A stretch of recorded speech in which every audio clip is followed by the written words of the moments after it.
the school life wherein you were always a shy kind of a guy? What was that challenge you used to face? The challenge was, as I said earlier, the speech. I was not able to speak up. Okay. That made me to sit last in the last bench.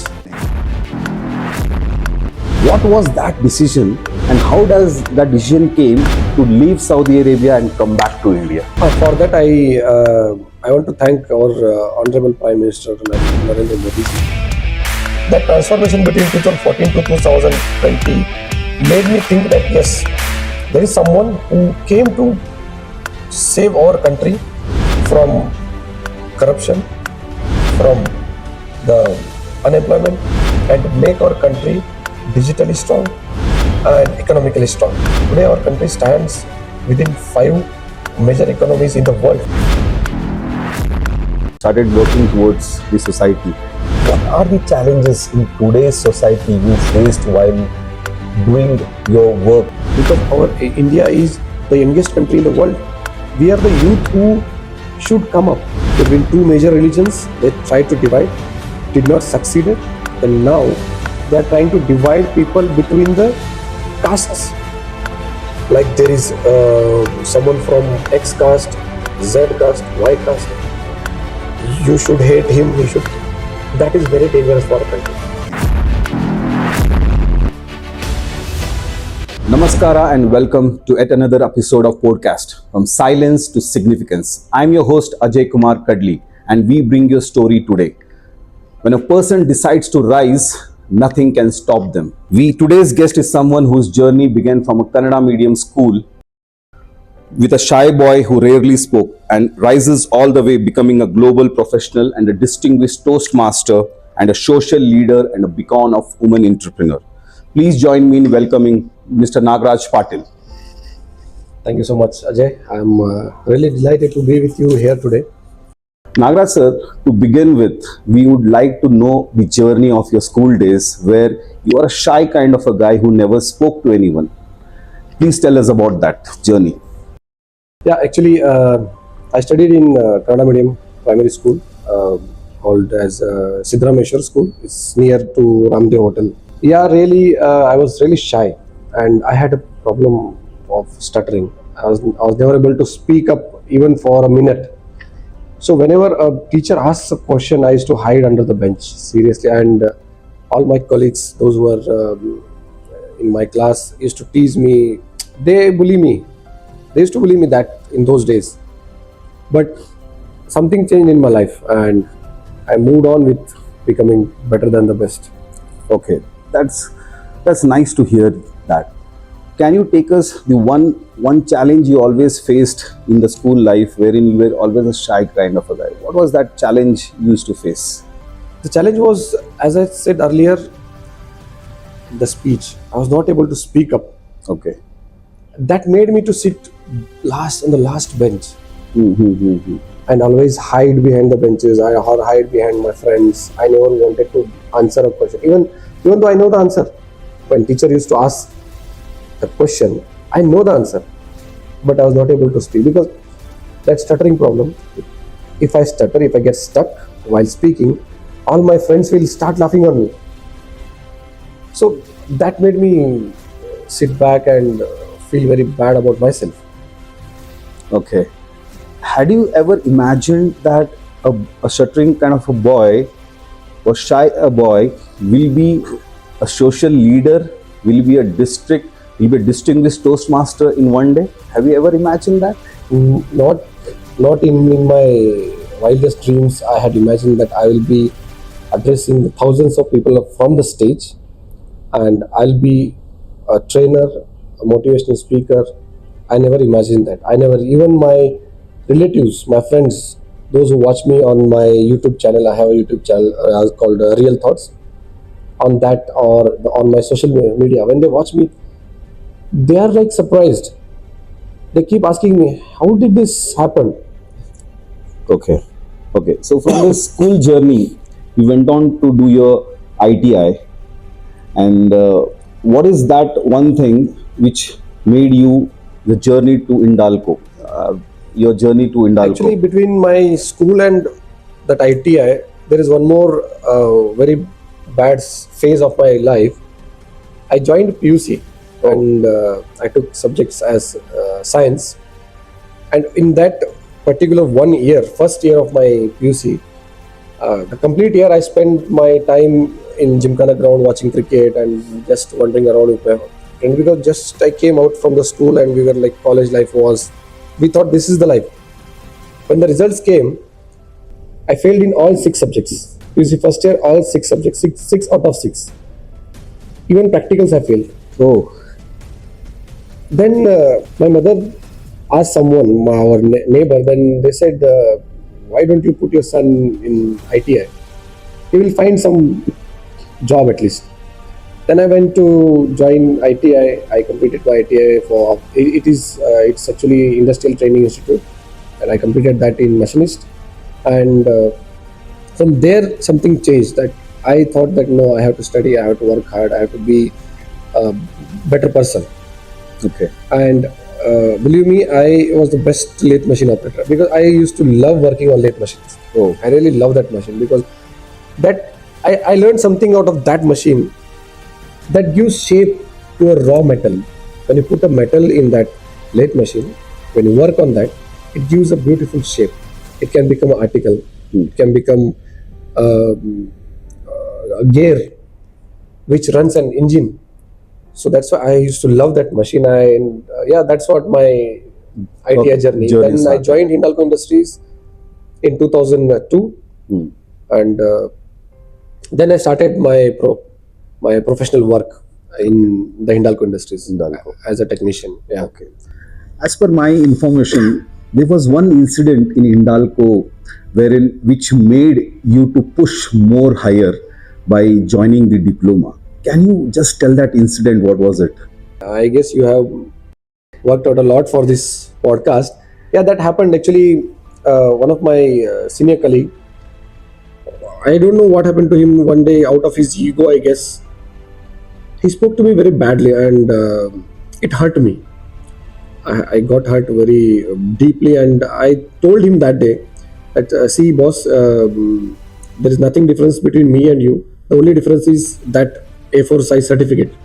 You are completed diploma. I am in ITI, so that's it, right? I will get it done. Okay. And then I decided that no, I cannot stop here. I have to rise. Then I joined the government polytechnic as in mechanical diploma, and I completed with first class. All 6 semesters first class. I studied hard. I used to wake up 4 a.m. in the morning. My uncle's house was near Hanuman Nagar. I used to drive every day morning, early morning, 4 a.m. Used to go to him, get tuitions, study there, come back. Then again I used to go to Hindalco to work 8 a.m. Then I used to come back, evening again tuitions. Like that I studied hard to complete this diploma, because see, some completing diploma first class is kind of dream come true for any person who did not even pass a single subject in PUC first year. Okay. But that hard work paid me off. Yes. Yeah. Your journey of your PUC experience wherein failing in all subjects to the ITI from diploma, and the person who pushed you, challenged you, and that made you to achieve your diploma. And then from there, there's a journey where you traveled to Saudi Arabia to for your further professional growth. What made that decision? How was that decision came, and how it went forward? One just random day, one of our contractor guy, he came to me and he said, "Sir, there is an advertisement in this newspaper. It's a new aluminum company which is going to be established in Saudi Arabia. And why don't you try?" And I still remember the date. That was 7th August. And when I saw that advertisement, it said walk-in interview from 8th, 9th, and 10th of August. And that day was 7th August. And I had only that day to decide whether I should go to Mumbai or not. And to my bad luck or good luck, I don't know. Before that, I had been to Mumbai only once. Only once I had been to Mumbai. Then I called my brother. I told him that there is an interview in Mumbai. New Madin Aluminium Company is going to be established in Saudi Arabia. Then I said, I'm going there. And he said, yeah, okay, go. And when I went there, I cleared the exam, the test, and the interview also. They gave me a very good offer. I got a very good offer there. Then I joined Saudi Arabia. I worked there for 10 years, and those 10 years were really amazing. I really love that place, Saudi Arabia. I was there with my family. My son studied there for 8 years. Wow. And we have Indian embassy schools there, and they teach all languages. My son studied Kannada subject there in Saudi Arabia. So that place is really nice. I really love that place. And in 2020, I left Saudi Arabia and I came back to Belgium. There is some journey in Saudi Arabia which we have been heard from your friends that a stammerer, a shy guy, went on to become a Toastmaster. Then in India, he received the award of Distinguished Toastmaster. I want to hear about your journey in Toastmaster in Saudi Arabia, where you traveled 140 kilometers for a meeting to attend, and people rarely travel 2-3 kilometers just to attend one meeting, but you did it for 140 kilometers traveling. And for how many years? Please explain that journey. It was back then in 2018, and one of my colleague who used to work with me in Madin Aluminium, Saudi Arabia, he just told me that there is a meeting in the evening, and he just attend it as a guest. I asked him, what is this all about? And he said there is a club named as Toastmasters Club. I really don't know what does it means and what is Toastmasters. Nothing. I had a very I was blank on that one.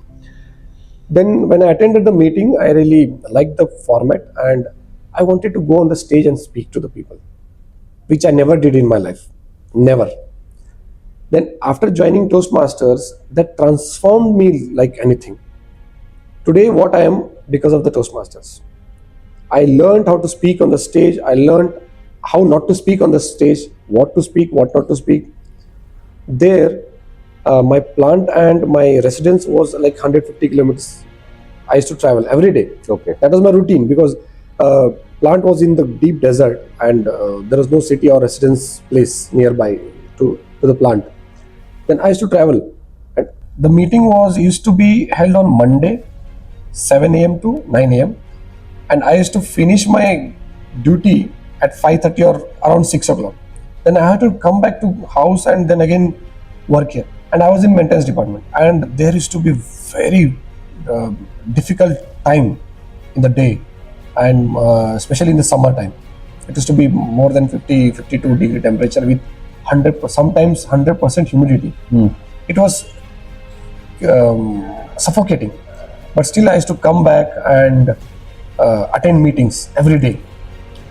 That attending meetings every day without missing single meeting made me understand that this is the place where I have to be Okay. to improve myself.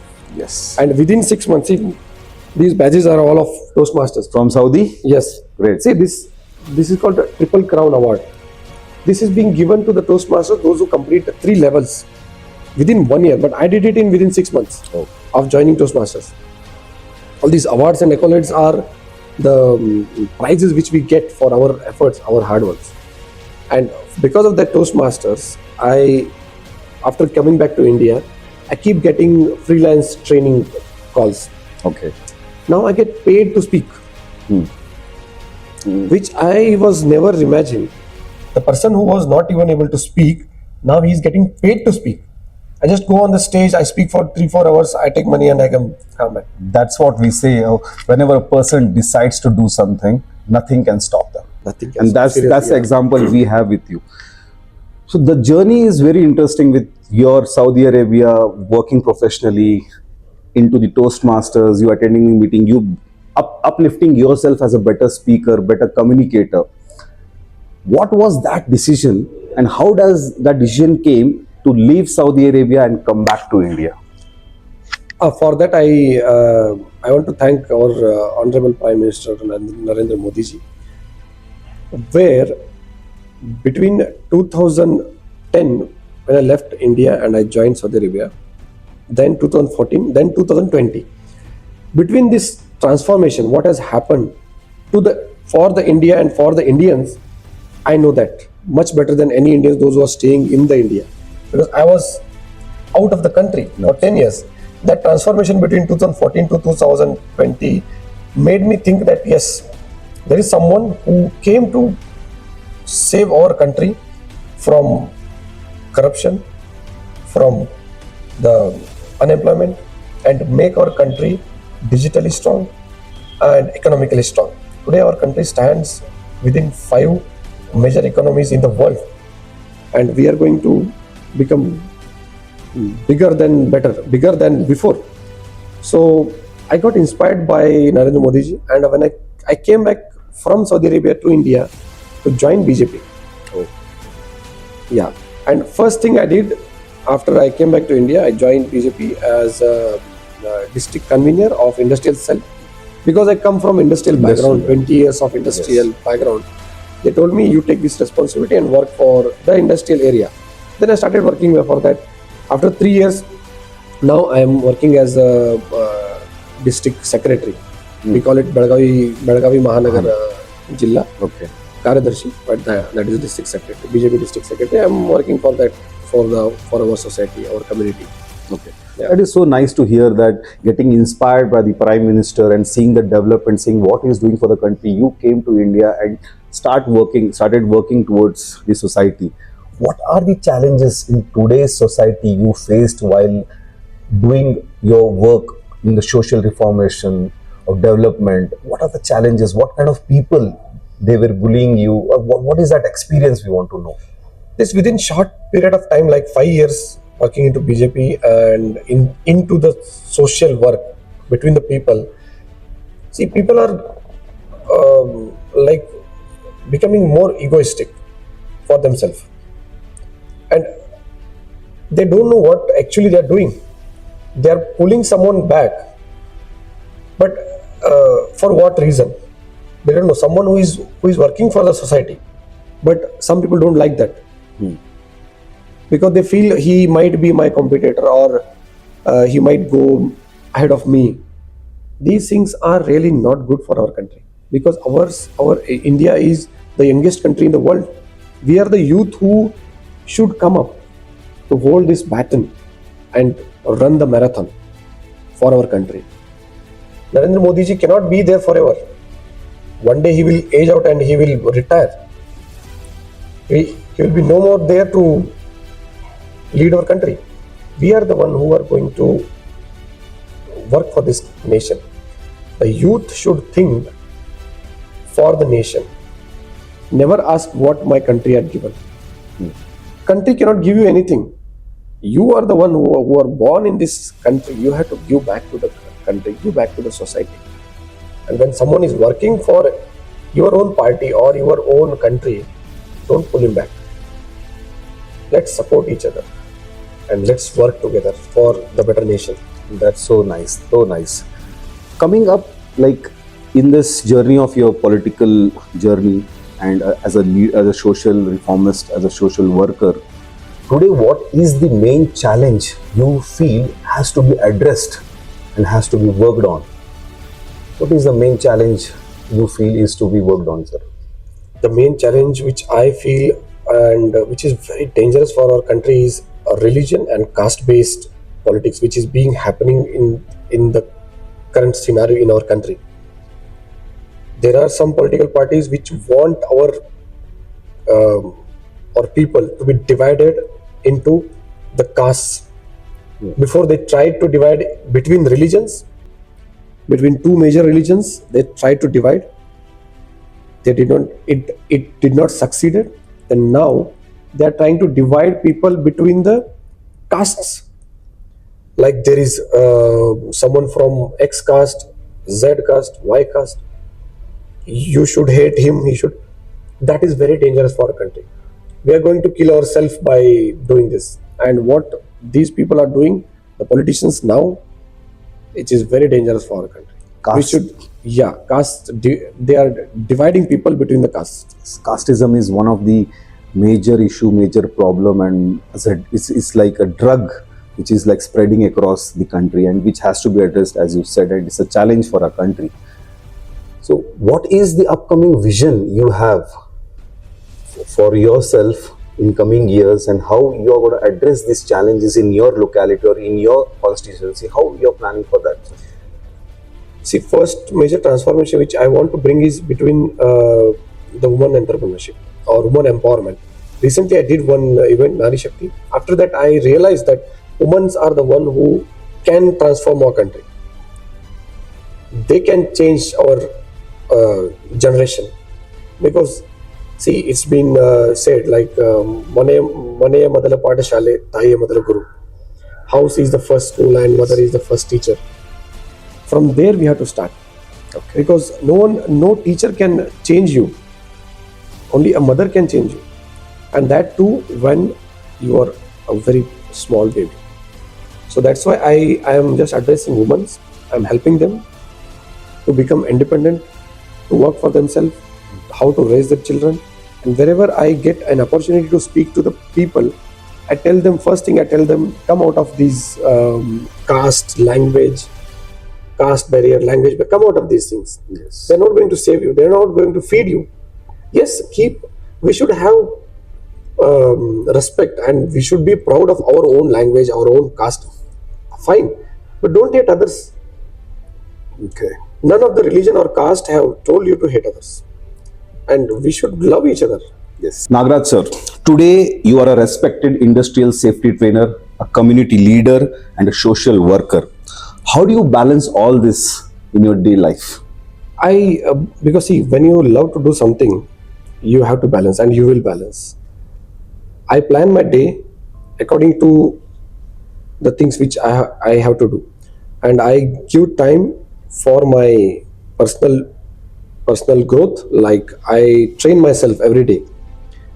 I make a chart, and I just prepare the training modules, which I'm not going to give to him, but it is ready to be. That is how I plan my day. Okay. And after that, later in the early in the morning, like after 10 o'clock, I go to the people. There will be every day I keep getting some requests for help.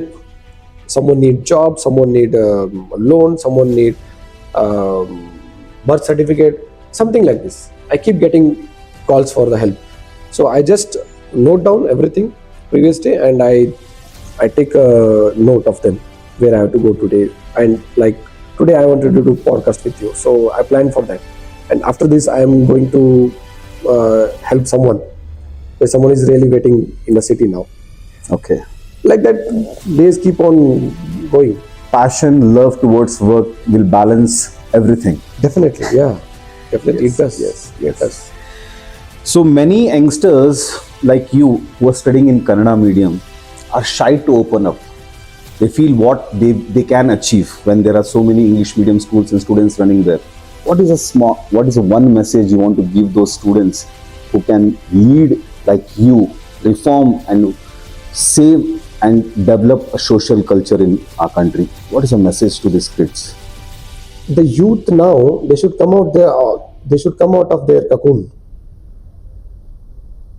and become a butterfly and fly to the heights.